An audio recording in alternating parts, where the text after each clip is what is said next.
Om Asato Ma Sadgamaya Tamaso Ma Jyotirgamaya Mrityurma Amritam Gamaya. Om Shanti Shanti Shanti. Om, lead us from the unreal to the real, lead us from darkness unto light, lead us from death to immortality. Om, peace, peace, peace. Let me start with a story. This is a story about one of the greatest mathematicians who ever lived, Carl Friedrich Gauss. This goes back some 250 years to a small town in Germany in those days, Brunswick. At that time, Gauss was just a 9-year-old boy. The story goes that in their classroom, all the boys were seated in a mathematics class, and their teacher was a very formidable school teacher, was walking up and down with his cane threateningly. And then the teacher gave them an assignment. He said to the students, boys, add up from 1 to 100, 1 plus 2 plus 3 plus 4 and so on, up to 100, because the teacher wanted to take a nap. And so he'll relax a little bit. He knew the kids will take a lot of time and struggle with it. And they had slates and chalk in those days. So you have to do that and submit your homework. And he thought he will relax. But the moment he had finished, this little boy, Gauss, he stood up and said, here it is. And the teacher was furious. He advanced with his cane threateningly. But he saw the answer was correct. 5050. And he was stunned. How had this little boy managed in an instant to add up from 1 to 100? Well, what the little boy had done was, of course, discover the shortcut. That instead of adding 1 and 2 and 3 and 4 and tediously till the end, what he saw immediately was that if you add the two pairs, the first number and the last number in the series, 1 and 100, you get 101. You add the second and the second last number, 2 and 99, you get 101. You add number 3 and 98, you get 101. And indeed, he saw immediately that each of those pairs, from the beginning and the end, if you add them, you keep getting 101. And then how many pairs are there? Well, there are obviously 50 pairs, because you're supposed to add from 1 to 100. So 50 into 101, he got 5050. And immediately he wrote it down without any calculation, and he showed it to the teacher. We, of course, know that the formula we have been taught in school is n into n plus 1 by 2. So n is the number you want to add up to. So 1 to 100, so you'd say 100. And n plus 1 is 100 plus 1 is 101. So if you multiply 100 and 101 and then divide by 2, you get 5050. That's the formula. It's a shortcut. This is the art of the shortcut. Now, what am I referring to? Actually, it's a book which I was reading, where by the well-known mathematician from Oxford University, Marcus du Sautoy. This book is called Thinking Better, the art of the shortcut in life and in math and in life. The art of the shortcut in math and in life. And this, just by the way, this gentleman, the author, Marcus du Sautoy, he's a professor of mathematics at Oxford University. This is a remarkable person. I met him at the yoga ashram, Shivananda Yoga Ashram in Bahamas. And he was sitting and intently listening to my talks on Aparokshanubhuti. And then we became good friends. He had very sharp and intelligent questions to ask about Advaita Vedanta. And later I visited him at his home in London too. He recommended this new book of his. He didn't. Amazon did. So I bought the book, and at the beginning of the book, this story is given when he starts the book. One interesting thing about Marcus is that he's actually, in a certain sense, a successor to Richard Dawkins. Richard Dawkins, the evolutionary biologist who is fiercely opposed to religion in all its forms. He's one of the militant atheists. So actually, he held this post a British government post, a position for the advancing the public understanding of science. It's a post in Oxford University. So Richard Dawkins was there earlier, and now Marcus du Sautoy is in that post also, as well as being a mathematician at Oxford University. And he said that Richard Dawkins had a famously combative approach to religion. And Marcus said that his approach is more conciliatory. He wants to go out and learn what can be learned, preserving the rigor of the scientific approach, the scientific temper, still be open to dialogue with religion, with different religions and metaphysics and spiritual traditions. So yes.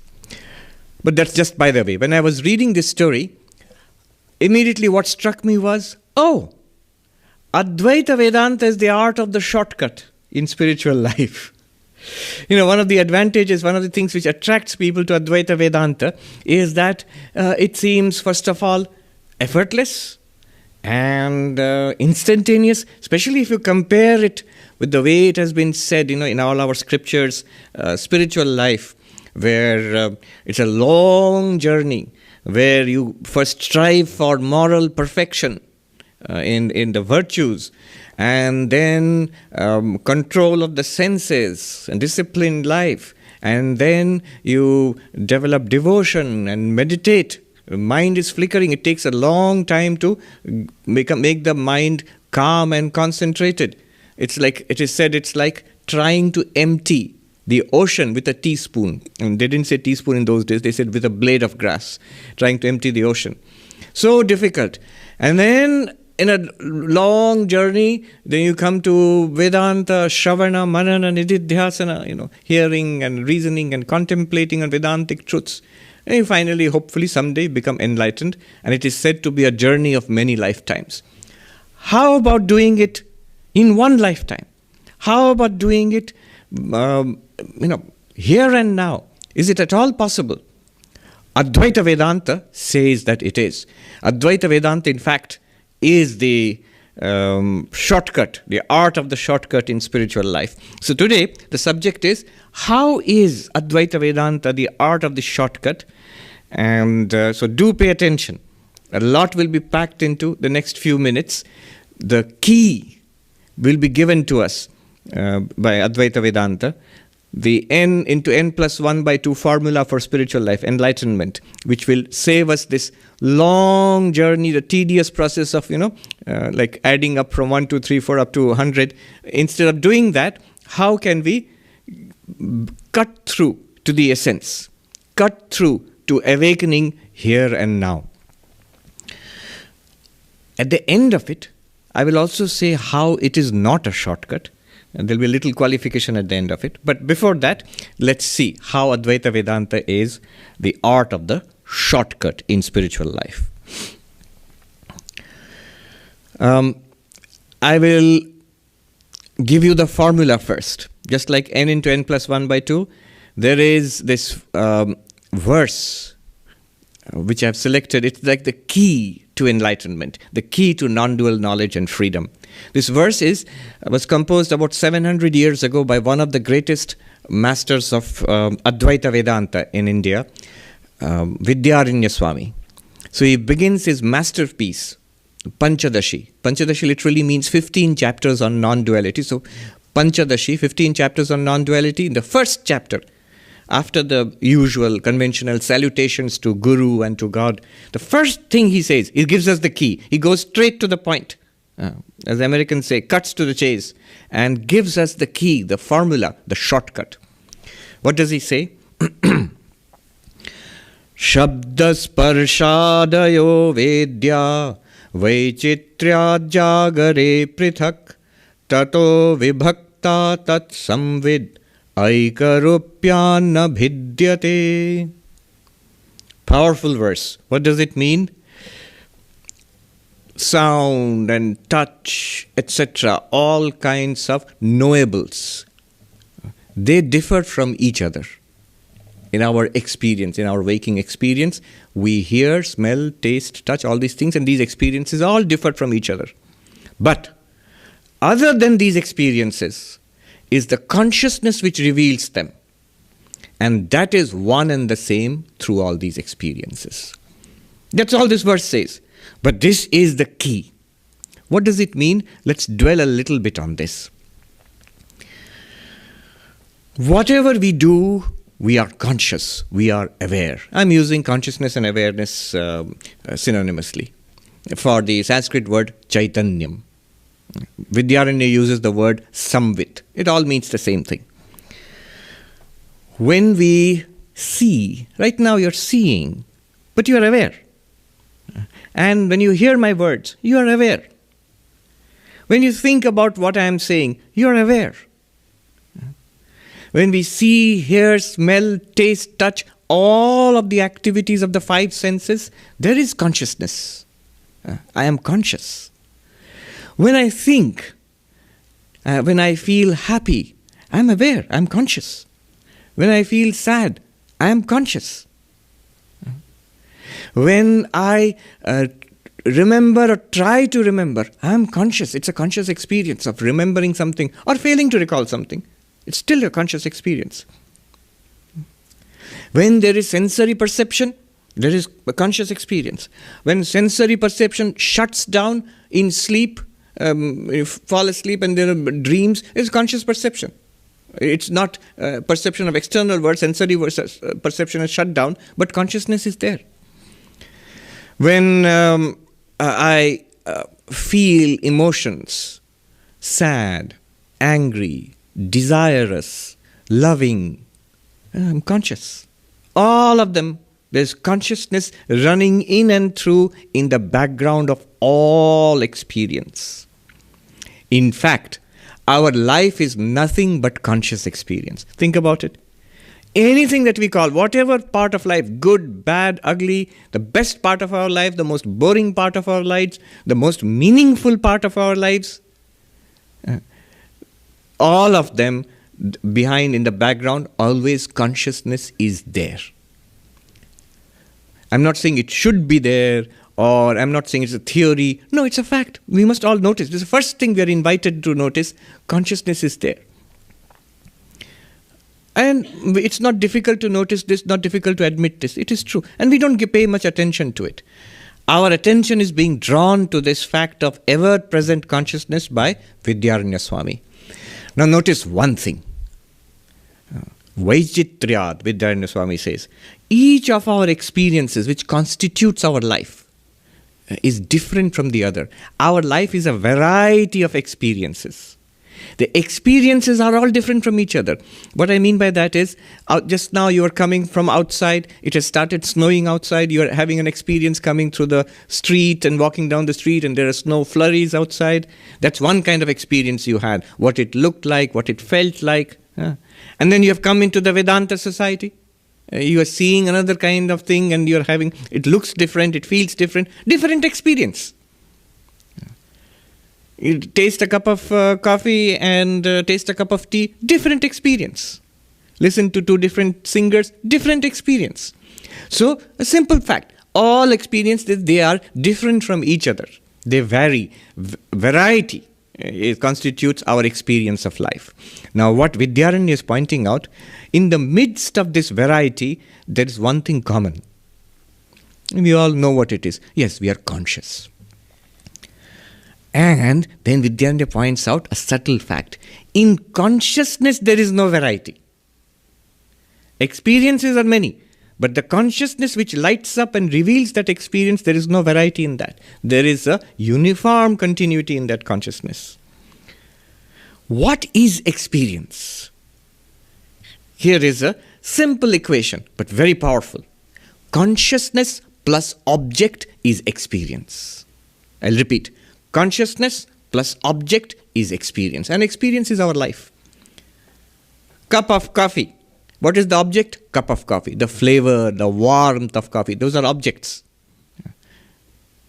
The color of the coffee. So one is a sensory perception, one is a tactile perception, one is taste. So gustatory, then olfactory. All these kinds of different kinds of perceptions, these are all different from each other. These are objects. And consciousness is not different. Consciousness which reveals all these different objects is the same consciousness. Consciousness plus different objects is equal to different experiences. What was the first equation? Consciousness plus object is equal to experience. Consciousness plus changing objects, different experiences. But consciousness is the same. This is a subtle point, but a very powerful point that Vidyaranya shows us. There is no change in consciousness as such. The change is in the object, leading to change in our experience. Many types of objects, many types of experiences. Changing objects, changing experiences. But not many types of consciousness. Consciousness is the same. Not changing consciousness. Consciousness is the same. How am I distinguishing consciousness and object? Someone might ask, please precisely define. What do you mean by consciousness? What do you mean by object? Just look at our own experience. Anything that you can classify, very simple formula, anything that we can classify as this is an object. Look at our own experience. In our experience, when I say this hall is an object. This person is an object. This cloth is an object. This hand is an object. This breath is an object. This thought, this feeling, this memory, this emotion. Memory, emotion, feeling, thought, objects. Because this. Whatever you can classify as this, whatever is you can designate as this, idam in Sanskrit, that becomes an object. Object to what? To consciousness. Consciousness is not something that you can classify as this. You can never say this consciousness. Consciousness is that which illumines the this. As the philosopher Arindam Chakravarti put it, definition of object, an object is something that objects to my consciousness. Imagine consciousness as a field, and then there's something which comes within our conscious experience, an object. So it's object as if it is blocking, resisting your consciousness. It's like, imagine it's like light. In the vast darkness of space, from the sun's light is streaming out. It still looks dark. But moment a comet goes through that space, or a satellite, or the moon travels through that space, it shines in light. The moon doesn't have its own light. The satellite doesn't have its own light. The comet doesn't have its own light, which means there was light already in space coming from the sun towards the earth. Now you have an object which reflects that light. Light sort of bounces off that object, and then you get experience of seeing. What does the object do? What does the light do to the object? The light illumines the object. What does the object do for the light? The object manifests the already existing light. Similarly, in our conscious experience, what happens is consciousness is always there. Various objects come up. Form, sound, smell, taste, touch, thought, emotion, memory, intellectual understanding. They all come up. And they all consciousness within quote and unquote, illumines them, bounces of them, they resist consciousness, and then you have experience. I hope this example makes sense. The objects are different, experiences are different, but consciousness is one and constant. This is the key, the shortcut. We'll see how to apply it. This consciousness is constant not only in all our living experiences throughout the day, but when we fall asleep and the sensory experiences shut down and the mind generates its own dreams. Those are also objects, subtle objects. They're objects, and we call it dream. Consciousness continues. The waking world disappears. Even the waking person disappears. But now there is the dream person and having a dream experience generated by the mind. And their consciousness is the same. It continues uniformly, one and constant. Eka rupyat na bhidyate, Vidyaranya says. There is no division in consciousness. Not only that, amazingly, when everything shuts down, no objects are present, then the absence of the objects is illumined by consciousness. No objects are there. So the absence of these objects, and that is deep sleep. Consciousness, Advaita Vedanta claims, in deep sleep also consciousness continues. It is just the absence of sensory perception is revealed by the consciousness. The absence of dreams is revealed by the consciousness. That's why deep sleep is not an absence of experience. It's an experience of absence. Absence of experience means there is nothing to be revealed. But the blankness, the non-activity of the mind, the absence of the objects, that's also revealed by consciousness. But it's a very different kind of experience. That's why for our usual, from our waking perspective, where we are using consciousness plus mind plus senses to engage with the world, from our perspective, deep sleep seems like nothing. Because all objects, there is an absence of the objects. But anyway, consciousness continues. And this is the story of our whole day. Waking, dreaming, deep sleep. And this is the story of the next day also. This is the story of the next week also, the month and the year. Vidyaranya Swami gives one of the grandest verses in the Panchadashi. He says, Masabda yuga kalpeshu gatagamyeshu nekadha no deti nastametyeka samvedesha swayam prabha. Very poetic, stirring, sublime verse. What does it mean?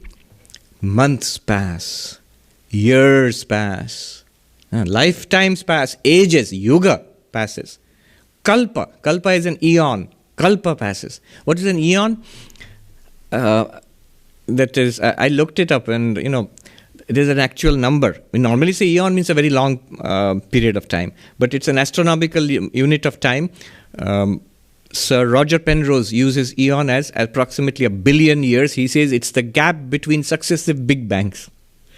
So that might be, it's a theoretical postulate, 1 billion years. Kalpa, the Hindus had even more extraordinarily long periods of time, not even 1 billion years. A kalpa is calculated as 4.32 billion years, 4 times, more than 4 times an eon. Kalpa will pass. Have come and many have passed. Billions of years have passed. Universes have passed. And universes more will come. Billions of years more are to come. But this consciousness, Samvit, Chaitanyam, Naudeti nastameti, it neither rises nor sets.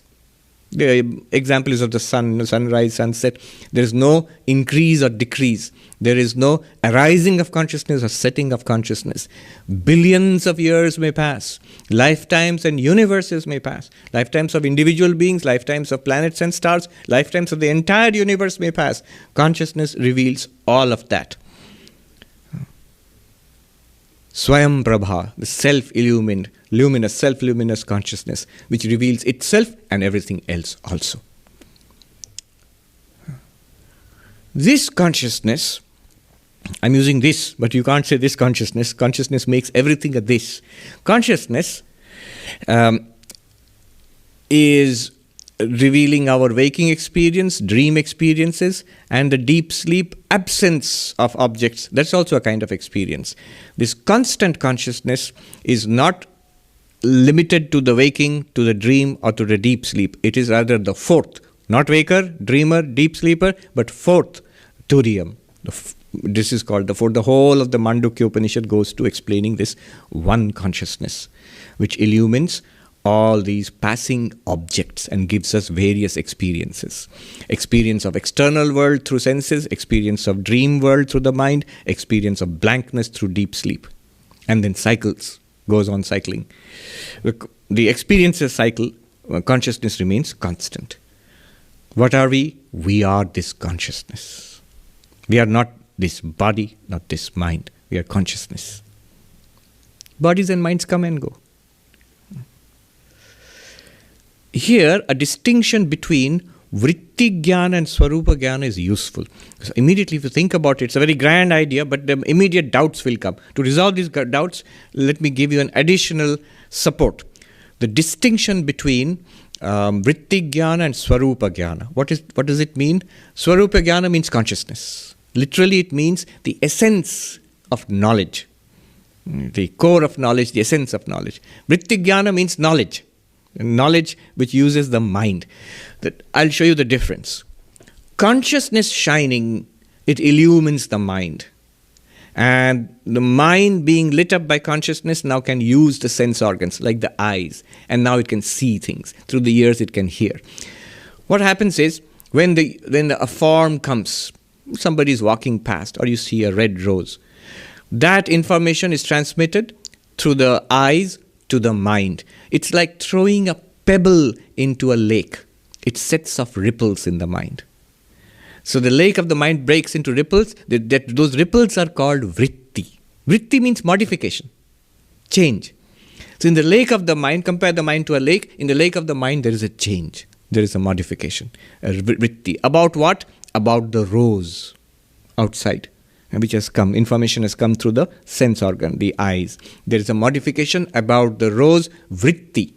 And consciousness is shining on the mind, is reflected in the mind. That consciousness reflected in the mind lights up that vritti. That vritti is about what? Rose.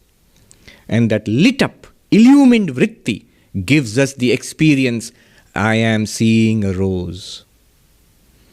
You see, same equation. Consciousness plus object is equal to experience. Consciousness plus object. But in the object, what is included? Mind, the vritti. And then that has come through the rose, sense organs. So this is the whole process of vritti jnana. One word, knowledge. Knowledge. What kind of knowledge? Perceptual knowledge. Through the eyes, through the ears. Sound. I am speaking. These sounds are entering through your ears and going to the mind by a very subtle and complex process, some of which science has discovered, some of the vital components of which are still not known. It goes to the mind, but it's our experience. In the mind, a vritti is set up. And that vritti is about the words which are coming. And then consciousness illumines that vritti and we have an experience. Consciousness plus object is equal to experience. Consciousness plus sound vritti or word vritti is experience of words, of language you hear. And these vrittis can be internal, not just from the sense organs. A memory may come up from the subconscious and set up a vritti. That memory vritti will be illumined by consciousness and gives us an experience of remembering. Emotions, some vrittis are about emotions. Likes, dislikes, pleasant, unpleasant, happy, sad. Those vrittis are illumined by consciousness and you have an experience of an emotion. Consciousness plus object is equal to experience. This is called knowledge. Now, consciousness itself is Swarupa Jnana, the essence of knowledge, without which no knowledge is possible. But knowledge requires consciousness plus mind, plus the vritti in the mind, plus the sense organs or whatever sets up that vritti. Why am I making this distinction? So the distinction between consciousness and knowledge should be known. Consciousness is ever present. Knowledge may not be ever present. We all are conscious, but we all have different kinds of knowledge.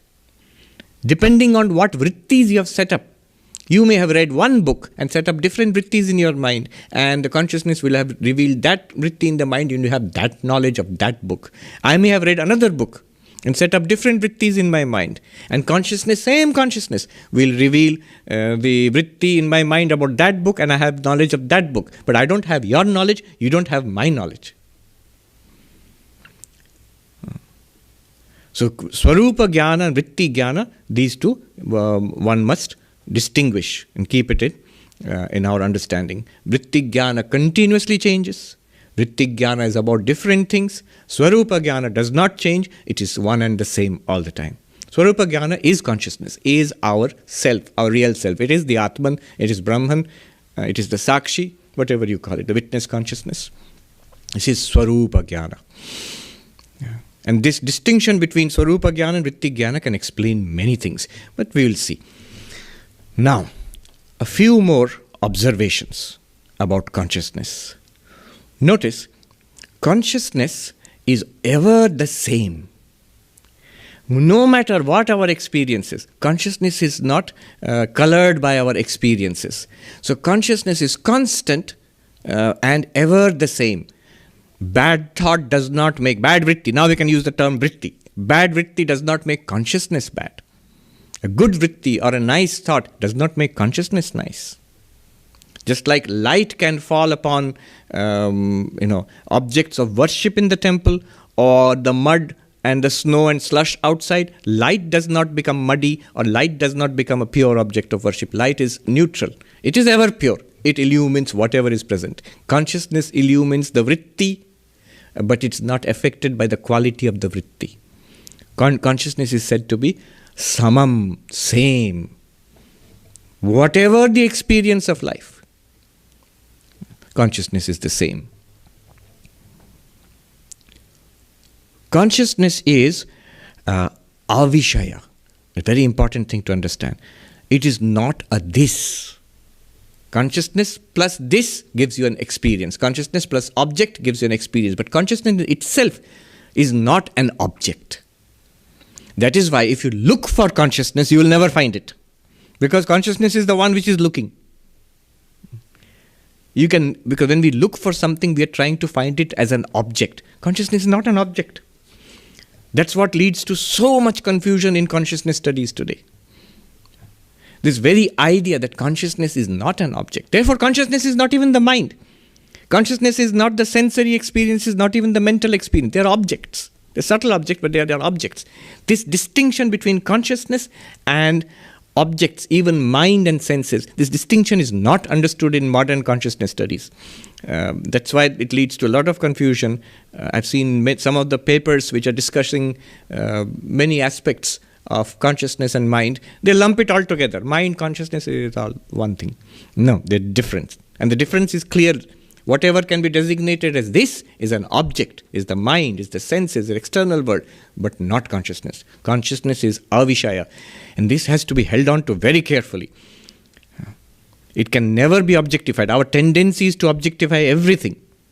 And therefore we do one of two mistakes. One mistake is take some subtle activity of the mind as consciousness. Or we go to the other extreme and saying consciousness does not exist. I can't find it.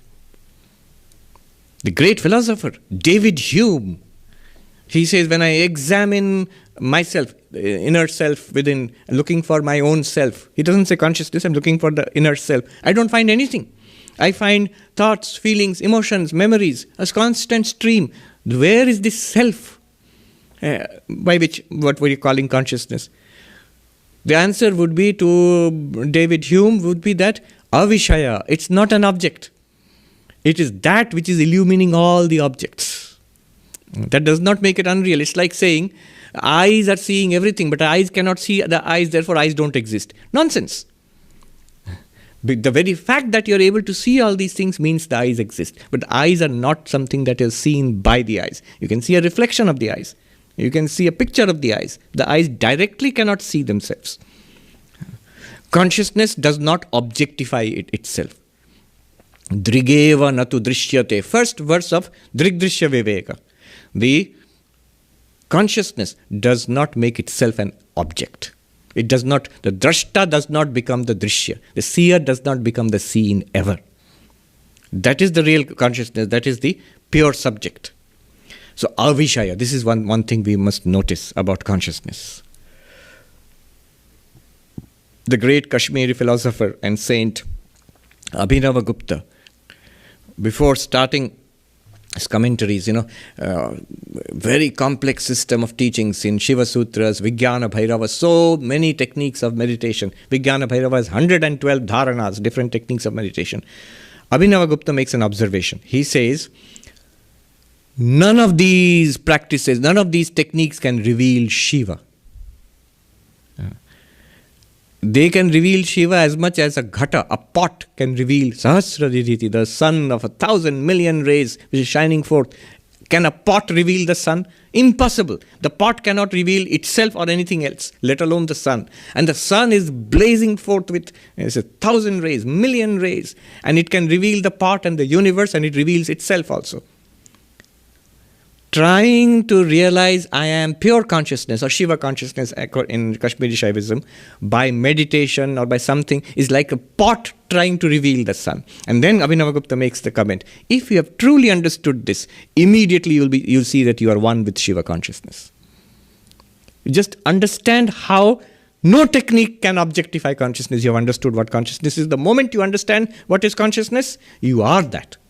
Brahmavid Brahmaiva Bhavati. Brahmaveda Brahmaiva Bhavati. The knower of Brahman is Brahman. Because you are that. You have just clarified the confusion about not being Brahman, about not being Shiva. That confusion is removed. You know that you are Shiva.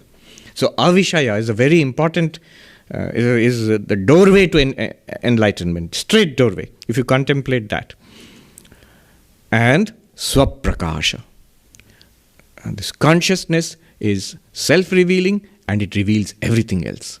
Nothing can reveal consciousness and nothing can reveal anything else. Nothing in this world can reveal anything else. The table cannot reveal the clock cannot reveal, even clock cannot reveal time also.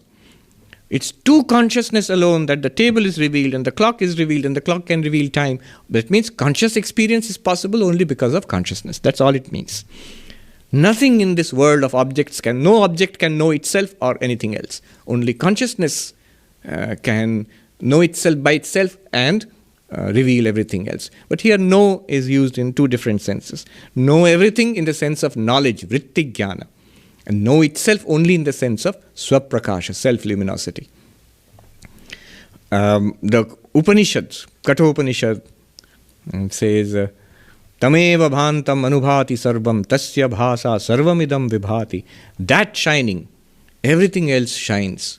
By its light, everything here is revealed. Consciousness shining, everything else shines. By consciousness, the light of consciousness, everything here is revealed.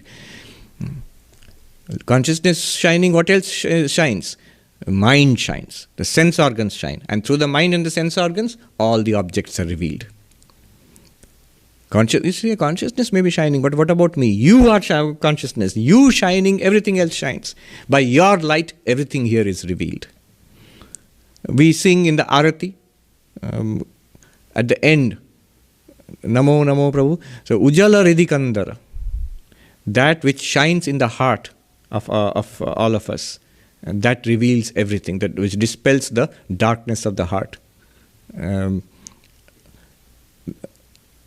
Manovachanaika Adhar, that which reveals mind and speech, that is consciousness. And Vakya Manatita, that which mind and speech cannot reveal, because consciousness is not an object.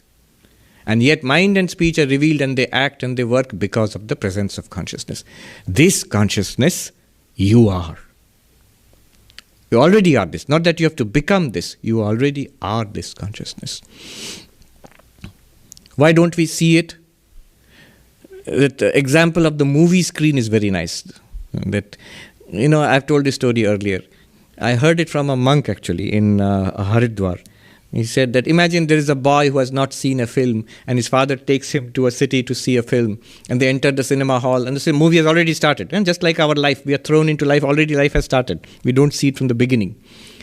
And then you enter the cinema hall and the movie is started and the boy is watching the movie. The father has explained to the boy that there is a screen on which the pictures and pictures will be there, there will be sound, and you can see this is a movie. After some time the boy asks, at first the boy is engrossed in the movie. Just like us, we are engrossed in life. Then we ask the big questions. What is the meaning of all this? Now, what is happening here? What is the purpose of it? What is reality here? The boy asks, where is the screen? And the father whispers, there. So, is it that character, that hero of the movie, that's the screen? No. Behind the hero. So behind the hero, there's the road and the vehicle. Behind that, there is the sky. The sky is the screen. No. It is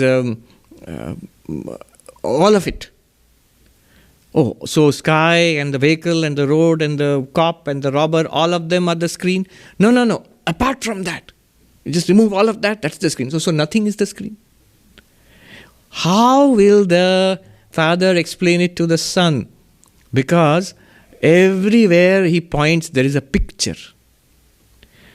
Everywhere you point, there is vritti jnana. How to distinguish the screen from the picture? How to distinguish the background consciousness from the vritti jnana? Vritti jnana means the knowledge we are getting through senses and thinking and all of that. Consciousness is common to all. It is on the screen of consciousness that all of this plays, that all of these activities are going on. Vedanta says, by this knowledge, by this instruction, try to see and know that you are consciousness, illumining all the activities of senses, all the activities of the mind, all vritti jnana, and also illumining the absence of the activities of the senses, mind, absence of vritti jnana. You are that consciousness. To help you, there are yoga practices which switch off the movie, which quieten and calm and silence the mind, so that the background consciousness becomes evident, that I am awareness in the presence of the mind, in the absence of the mind. That's the yogic approach. The Vedantic approach is discernment. While watching the movie, you should be aware that there is consciousness. This is the effortless path. Why effortless? Effortless, instantaneous. That's why it is the shortcut. Why effortless? How much effort does, suppose there is in the movie, there is a hero driving a car. The hero and the car, how much effort do they have to make to become the screen? No effort. What is the distance between the hero and the car and the screen? No distance at all. Let me put it in more easy terms. There are waves in the water. How much effort do the waves have to become water? No effort at all. They are water. How much effort do the clay pots have to put in to become clay? The gold ornaments to become gold? No effort at all. They are already gold. They are already clay. Then what is the problem? The problem is not the non-recognition. The gold ornament thinks, I am this ornament. I am a necklace. No, you're gold itself. That it does not know. Now, this not knowing has to be converted into knowing. This ignorance about its real nature has to be converted into knowledge about its real nature. And that's all. The moment of recognition, instantaneously, the gold ornament knows, if it could know, it would know I am gold, or actually the meaning is that I know, I am awareness, I am consciousness, Chaitanyam, Samvit. This is who I am, effortlessly. How long does it take? Instantaneous. It's like you are sitting here in the Vedanta Society. If I ask you, please go to Broadway. So how long will it take? It will take you some time, a few minutes. It will take you some effort, especially in the snow outside. Some effort, some time. But if I ask you, sit where you are sitting, how long will it take you? It's instantaneous. You are already there. How much effort do you have to put to sit where you are sitting? Nothing, no extra effort. In fact, if you put some effort, you will go away from where you are sitting. You just have to recognize. Of course, it's simple. I know that I'm sitting here, but it may not be. Suppose you are looking for the Vedanta Society. You come here and you say, how do I get to the Vedanta Society? And say, you are already there. You say, no, I'm not convinced. Then in that case, walk out of the door, walk around the block, walk down the 70th Street, come back to the 71st, walk down up the 71st Street, 34 West 71st Street, get into the door, you have arrived at Vedanta Society. All sadhana, spiritual practice is like that. And the meditation, the japa, the devotional practices, and the Vedantic instructions, and the reasoning, and the Vedantic non-dual meditation, all of it is walking around up and down the 70th Street, 71st Street, coming back to Vedanta Society. You have now arrived at Vedanta. You're already there. To begin with, you're already there. So effortlessly, that one can, and instantaneously, you are there. What is the result of this? What is the result of this instantaneous, effortless realization that I am consciousness? What is the point of it? What good does it do?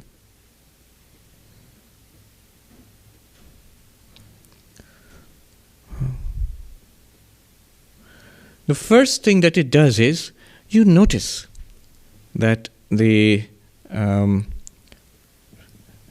is changeless. Consciousness being changeless, you notice it is not subject to what is called the sixfold vikaras, We say in life we are subject to birth and coming into being and birth, and then growth and aging, maturation, aging, decay and death.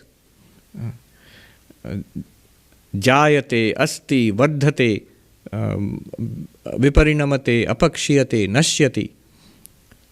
The child was not existing, now is conceived, comes into existence. Then it is born from the mother's womb. And then it grows into a child, it becomes a teenager, this growth.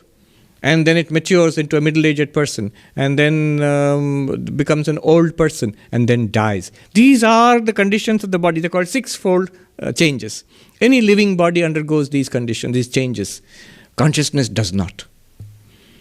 The Ashtavakra states, very inspiring, soaring verse, it says, Mai ananta maham bodho vishwavichi swabhavata udetu vastamayatu name vriddhi navakshati. In me, the infinite, endless ocean of consciousness, the waves of this universe arise and subside. Let the waves arise, let them subside. I neither gain anything, nor do I lose anything. When there are waves in the ocean, does the ocean increase? No. It looks like that swelling up. It doesn't increase. Same amount of water is there. When the waves subside, has the ocean become less? No. Same amount of water is there. Similarly, when in my life there is birth, have I gained something? No. The appearance of the body, the birth of the body does not add anything to me, the consciousness. It's an experience in consciousness. When the body ages and decays, have I lost something? Am I losing something? That's also an experience in consciousness. Consciousness is not aging or decaying. When the mind is delighted with success and praise and things have gone well, have I become, consciousness has become better, happier, more successful? When there is frustration and failure and unhappiness, has consciousness become less successful? Has consciousness diminished? No. Na udeti na astameti, na vriddhi na kshaya. No gain and no loss for consciousness. It's ever the same. It illumines the activities, the health and sickness of the body, the youth and age of the body. It illumines, it reveals the happiness and misery in the mind. You shining, you reveal the happiness and the misery in the mind. You are not happy or miserable. You are not old or young.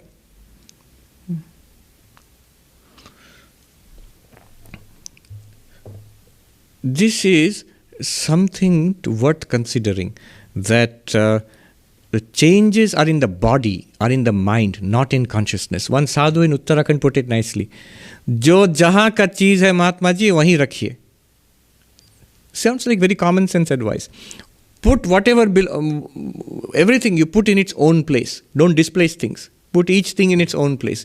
What does it mean? Disease. Where does it belong? Sickness, pain, body. Note that it belongs to the body. It does not belong to you, the consciousness. Misery, unhappiness, loneliness, anxiety. Where does it belong? In the mind. That's where it is. It's not in you, the consciousness. You illuminate. Remember, you consciousness are the same throughout. If anxiety or fear or unhappiness were in consciousness, then it would be same throughout. But it comes and goes. So it belongs to the ever-changing mind which is illumined by consciousness. Keep things where they belong. What a great freedom it is. This old age belongs to the body, not to me. This sickness belongs to the body, not to me. It's not escapism. Because sickness in the body, it has to be treated.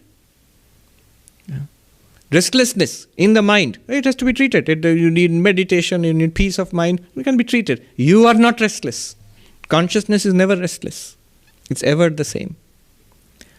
Na vriddhi na kshaya. You neither gain nor lose anything in life. From the perspective of you as consciousness, as Chaitanyam. Chaitanyam, consciousness, does not want anything, does not need anything. It is Purnam. When there is hunger, does consciousness need a cookie? How ridiculous to say that. It is the body, the prana, where hunger and thirst are generated. And yes, give it food, give it water, One object needs another object. Give that object to this object, doesn't matter. You, consciousness, you don't need a cookie. How ridiculous. Does consciousness need success or failure? No. It illumines both success and failure neutrally. The mind may want something. Does consciousness benefit from praise?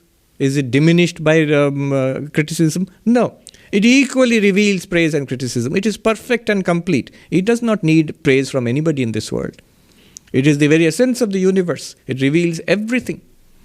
So consciousness is always complete and perfect. Ask yourself, first distance yourself, the body is an object. Every activity, every characteristic of the body, old, young, healthy, diseased, white, brown, black, yellow, obese, skinny, fit, not fit, all of them are objects in the body, not you.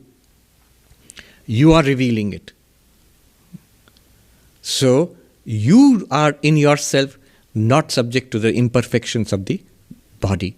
You are not affected by imperfections of the mind or the senses. You are Purnam, perfect. From consciousness perspective, perfect. Nothing is needed. There is nothing in the world that can add to you, the consciousness. There is nothing in the world that can subtract from you, the consciousness. It seems Jiddu Krishnamurti, who was here in New York, he was asked once by his disciples, give one teaching. He said, I don't care what happens. That's all. I don't care what happens. Not in a dismissive way. Genuinely in a deep sense, you also, we also. It's perfectly all right. From the consciousness perspective, you are perfect already. Choicelessly. Nothing can harm you there. Purnam. Consciousness is anantam, infinite. You become infinite by this knowledge. You realize your infinitude. What does infinitude mean? Desha kala vastu parichheda rahityam. You are not limited in space, you are not limited in time, you are not limited by object. What does that mean? This is from Taittiriya Upanishad. You, the consciousness, you are not limited in space. We think we are limited beings in space. There is a vast space here in this room. I am in the corner of this room. There is this vast space. And there is this room. I am in one corner of this room. And then this room is in one part of Manhattan. Manhattan is one part of New York. New York is one part of the United States. And United States is a small part of this globe. And the globe is just like a speck of dust in this entire galaxy and in the entire universe. It is vanishingly non-existent. This vast space, I am so tiny. But from a Vedantic perspective, see yourself as consciousness, isn't space appearing in you, the consciousness? Space appears to you, in you, as nothing but you. You are all pervading. I have given this example earlier when one Vedanta teacher in Haridwar, he said, Tum sarvavyapi ho, you consciousness are all pervading. When somebody in the back of the hall objected, Swami, how can I be all pervading? I am here and not even there. How can I be all pervading? मैं तो यहाँ हूँ, वहाँ भी नहीं हूँ. I am here, not there. How can I be all pervading? And the Swami replied, but यहाँ और वहाँ, ये दोनों ही क्या तुम में नहीं है? Look at it in perspective of consciousness. This idea here, and you are there, I am not there. All of this is appearing in you consciousness, isn't it true? It's only from body perspective that definitely I'm located in space and tiny. But body, space, difference, here, there, they're all appearing in consciousness. Suppose, in a dream, you don't remember that you don't think that you're dreaming, but in a dream, you are walking down Central Park West, the avenue. On one side is all these tall, magnificent buildings. On the other side is beautiful Central Park. Right now it's snowy, but it's there. It's so vast. You're walking down that.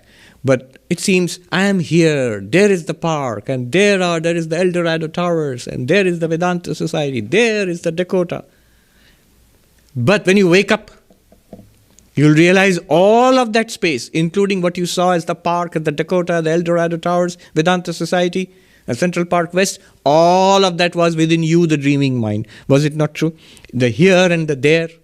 Here I am, there is the Dakota, all of it was in your dreaming mind. Space appears in you, the awareness. Therefore, you are all pervading, because you pervade space. Time appears in you, the awareness. We said, awareness, we earlier said, consciousness is constant. It's neither born nor does it die. Bodies are born and they die. Suppose somebody asks this question, that, no, wait a minute, you're going too fast. When the body dies, when the body is born, consciousness is born with the body, the baby's brain, and when the old person dies, the brain also dies, consciousness also dies. But the problem there is, you've already assumed too much. You have assumed that the brain is producing consciousness, and has that been explained? When science explains it, when it shows, demonstrates how conscious experience is produced by the brain, the causality is shown, not just correlation. Causality is shown. Then I will take it seriously. Till that point, no. Is matter producing consciousness, or is matter appearing as an object in consciousness? This is the question. If you say matter is producing consciousness, brain and nervous system is producing this consciousness, materialist perspective, then two huge problems, huge questions you have to answer then. First question, is there at all matter apart from awareness? Is matter not an object in awareness? That's all evidence we have got for matter. So the question of idealism, how do you prove that idealism is wrong? I mean philosophical idealism, subjective idealism. The second great problem will be, suppose matter exists. How matter produces consciousness? The hard problem of consciousness. It seems like a common sense today that brain is producing consciousness. Brain may be the gateway for consciousness, the instrument for consciousness. But here again the distinction between vritti jnana and swarupa jnana is useful. Vritti jnana is definitely connected to the mind and the brain. But Swarupa jnana is not. Swarupa jnana reveals the activities of the mind and the brain. Okay. So, even time is an appearance in consciousness. With respect to time, we say consciousness is constant and unchanging. Time passes, bodies come and go, eons come and go, but consciousness is constant. But actually, even that is not true. It's not that there is the passage of time and consciousness persists like a very long-lived thing. No. Rather, time itself is an appearance in consciousness. So consciousness is not limited by space, it's not limited by time, and then consciousness is not limited by objects. What does it mean? Here is a very deep and crucial understanding. So far, we have been making a very great distinction between consciousness and its objects. What did we say? Consciousness plus object is experience, as if object is something different from consciousness. Now is the time to collapse objects back into consciousness. Objects appear to you, the consciousness, but if you think, they're appearing in consciousness. Why do I say in? Objects appear to consciousness, it's not difficult to understand. That's how we understand life. Things are appearing to me. But that's because as the body, I can clearly say the world is appearing to me because I have a boundary. This is my boundary. And outside this are objects which are existing apart from me and they're appearing to me.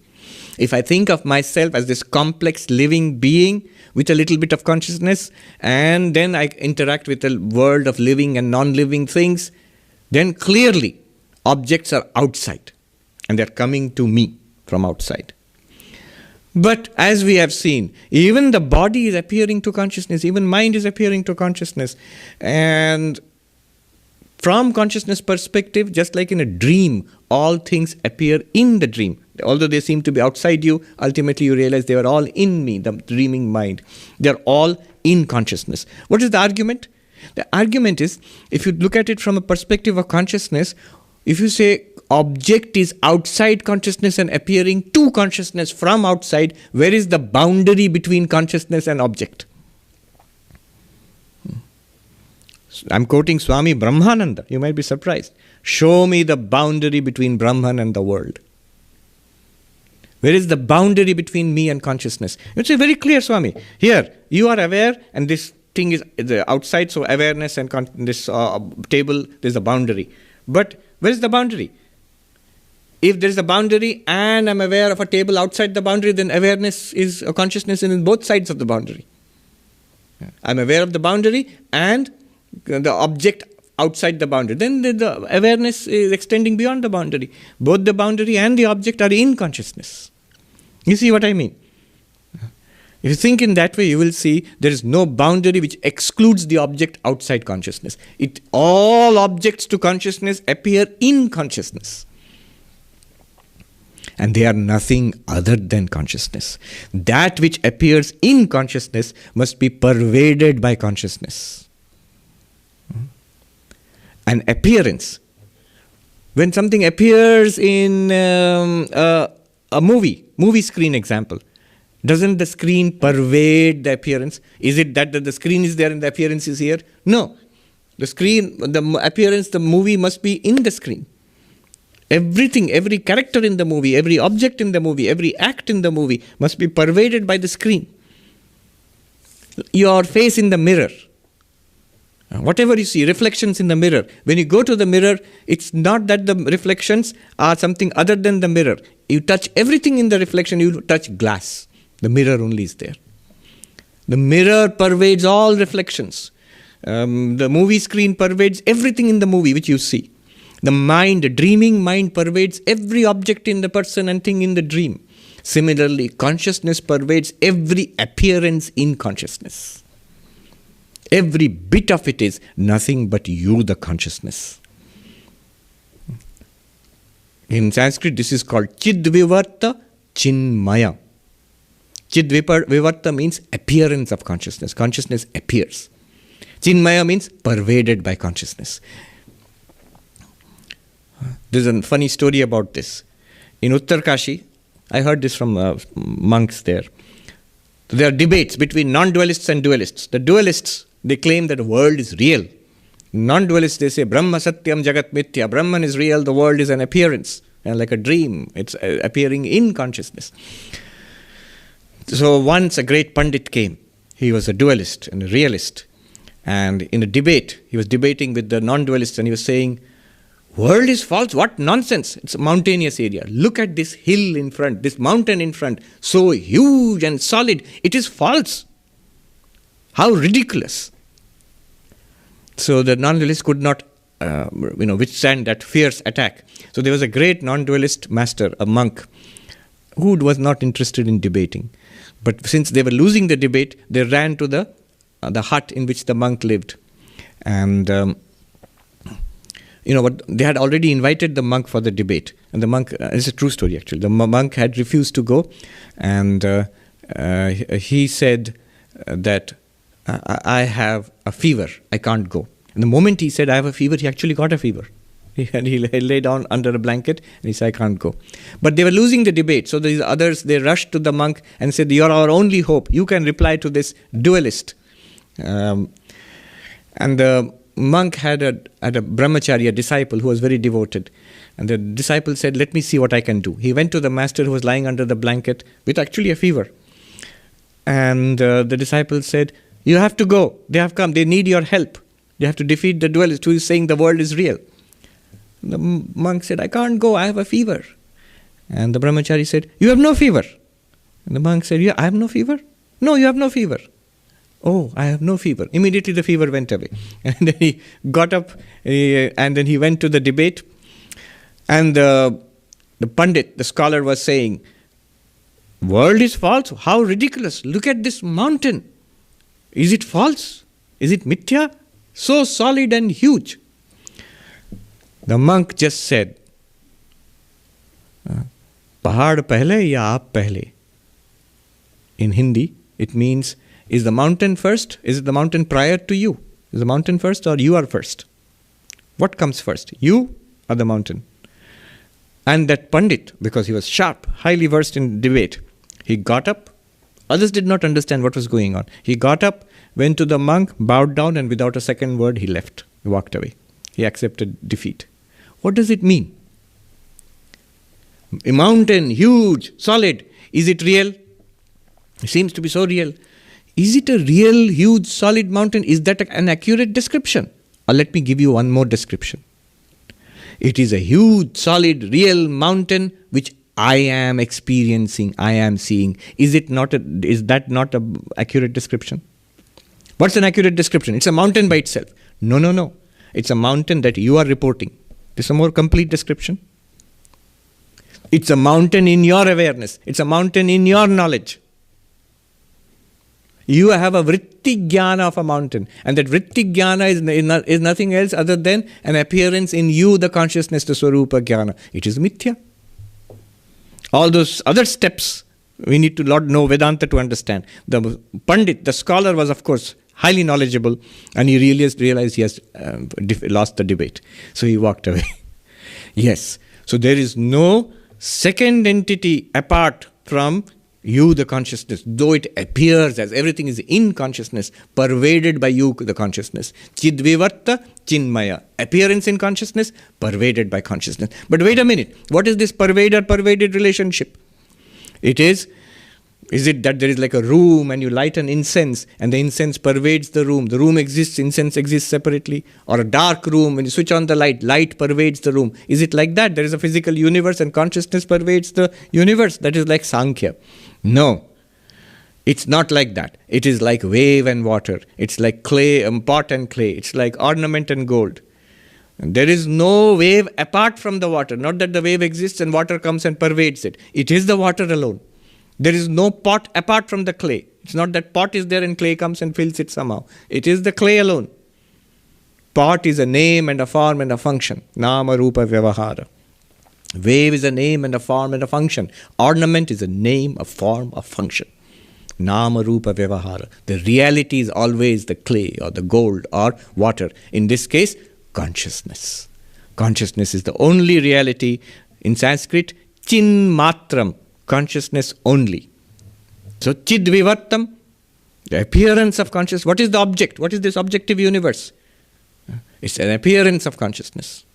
Chinmayam, all appearances pervaded through and through by consciousness. Third, chinmatram, they are nothing but consciousness, although appearing as object, although appearing as the other.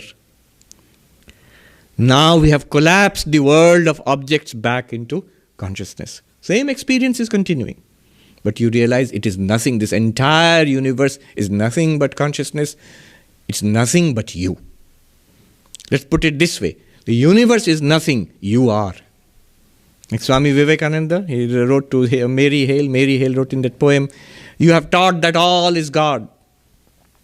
And Swami Vivekananda said, I have not taught that all is God. What have I taught? That God only is, all is not.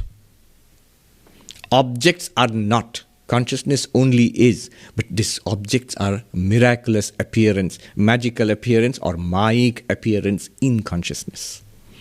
One Tibetan Buddhist who puts it this way, in the fundamental basic space of awareness, samsara and nirvana are positive existences. This is an unlimited space of awareness, is what we say in Sanskrit called chidakasha. There is samsara and there is freedom from samsara, nirvana. They are positive appearances. One. Second statement, in the unlimited basic space of awareness, samsara and nirvana never existed. The first teaching is, you are in samsara, nirvana is possible. Now follow this method and attain nirvana. The method of meditation, devotion, moral practices, so many things, lifetime after lifetime through samsara, work to nirvana. Yes, correct. But when you do so, you realize there is only that unlimited space, basic space of awareness. Samsara and nirvana were never there. Not that it was there and then it was transcended. It was never there in the past. It is not there. It will never be there. Only that unlimited basic space of awareness is there. This is the shortcut. It is possible here and now. All right. Now, so this is... there is no limitation in object.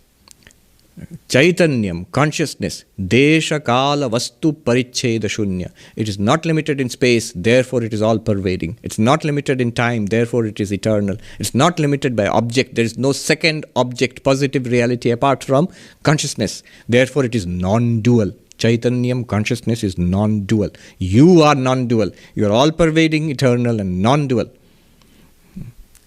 This perfection is our real nature. This is the meaning of Aham Brahmasmi.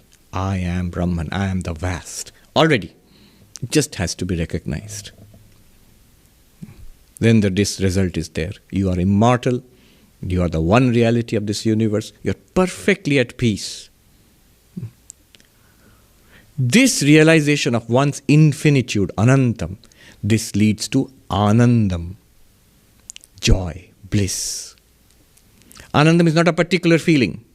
It is that unlimited reservoir of bliss, which is our very nature. The infinitude of the Atman, of consciousness, is itself Anandam. The Chandogya Upanishad says, Yo vai bhuma tat sukham nalpe sukham asti. There is no true happiness in the limited. I am an enjoyer and this is the cookie which I am enjoying. No true happiness there. The cookie and every other object is already within me, is an appearance in me. I alone am existing as limitless awareness from eternity to eternity. Even eternity is not there. That is the bhuma. Bhuma means vast. In the vast alone is happiness. In the vast alone is permanent, is unshakable peace. So this is called Anandam. You realize this. When the mind realizes this, its real nature, it's the very nature of the mind. Just as every object is nothing but consciousness, mind is also nothing but consciousness. When it realizes this, the mind is actually suffused with the radiance of happiness. That's an actual feeling. So the enlightened one will always be happy, definitely. It will be peaceful, happy, and others will also share in this peace. You realize this nature of ours, which is not subject to change, not subject to the sixfold changes, which is perfect, does not need anything at all from anything at all. It is Anantam, unlimited in time, space, and object. It is Anandam, it is bliss itself. There's one term for this in the Mandukya Upanishad. It's called Shantam. Shantam means peace. Not that you are peaceful. You are peace itself. Consciousness is peace itself. All that is peace and not peace, rest and restlessness, they appear and disappear in the peace called consciousness. You are Shantam. And when you realize this, not only your life of this particular individual in this body and mind, in this time and space, will be filled with that radiance of eternity. Aurobindo calls it the world drowned in the white radiance of an immortal gaze. What is the immortal gaze? Chaitanyam, consciousness. And what is it experienced as? A white radiance in the world drowned in the immortal gaze. He says immortal glare of the white radiance of an immortal glare. Whole universe is suffused by this because it's in you. This is called Shantam. Shortcut available to us right now, right here. But then I said I will end with saying why it is not a shortcut.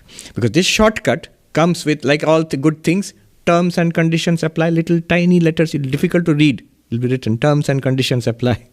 What are terms and conditions? If you feel that it's there but somehow I'm not able to access it, or I don't understand what's going on, or I understand it but it's all just understanding, it is not changing my life, then all the sadhana which was there, we need a peaceful mind to grasp this. So meditation, regular meditation is needed. To have meditation, a peaceful mind, a pure mind is needed. Therefore, devotion to the Lord, fill the mind with, suffuse it with bhakti to Saguna Brahman, Ishvara, Bhagavan. And for devotion and meditation, ethical and moral life is needed. And the highest form of morality is unselfishness, altruism, karma yoga. Karma yoga is needed, bhakti yoga is needed, and dhyana yoga or raja yoga. They are not sufficient to give you enlightenment, but often they are necessary conditions. Necessary condition, sufficient condition. Sufficient condition, Advaitic realization. But necessary condition often is the preparation of the mind, of the instrument. Ultimately, see, enlightenment is a vritti jnana. Brahmakara vritti jnana. And vritti jnana depends on the mind. So that arising of the flash of enlightenment, it depends upon preparation. You are Brahman, but Being Brahman, you don't need meditation, devotion, karma yoga. No, there's no. What does pure consciousness need? But never give up meditation, never give up devotion to God, never give up altruistic action or karma yoga. That in that sense, shortcut, yes. Art of the shortcut, yes, but qualified by the need for sadhana. I pray to Sri Ramakrishna, I pray to Ma Sharada and Swami Vivekananda to bless us that we may experience this in this very lifetime. In meditation, today early in the morning, I was thinking, what will happen to the mind which is full of that consciousness? I, the consciousness, am free of all the modifications of birth, death, disease. I, the consciousness, am Purnam. I need nothing from this world. I, the consciousness, am infinite. And there's no one object, one person, one entity in this universe different from me. I appear as everything. I am bliss itself, Anandam. And I am Shantam. If a mind is full, a clear, blazing, sun-like realization is there in the mind, what will it be like? What will such a life be like? And then my eyes fell upon these pictures. Look at that face and expression. Sri Ramakrishna, Ma Sharada, Swami Vivekananda. These minds are suffused with that white radiance of eternity. The Holy Mother says, Ma Sharada says, such a hard life. She says, Dukkho ki jani ne babu. My child, I don't know what is sorrow. And Sri Ramakrishna established a picture of bliss, a jar full of bliss in my heart. Vivekananda, Sri Ramakrishna, Ma Sharada, perfect examples of a mind overflowing with this realization. May they bless us with this realization and its results, the phalam, the result of that. May we attain this bliss and peace in this very life itself. Om Shanti Shanti Shanti Harihi Om Tat Sat Shri Ramakrishna Arpanamastu.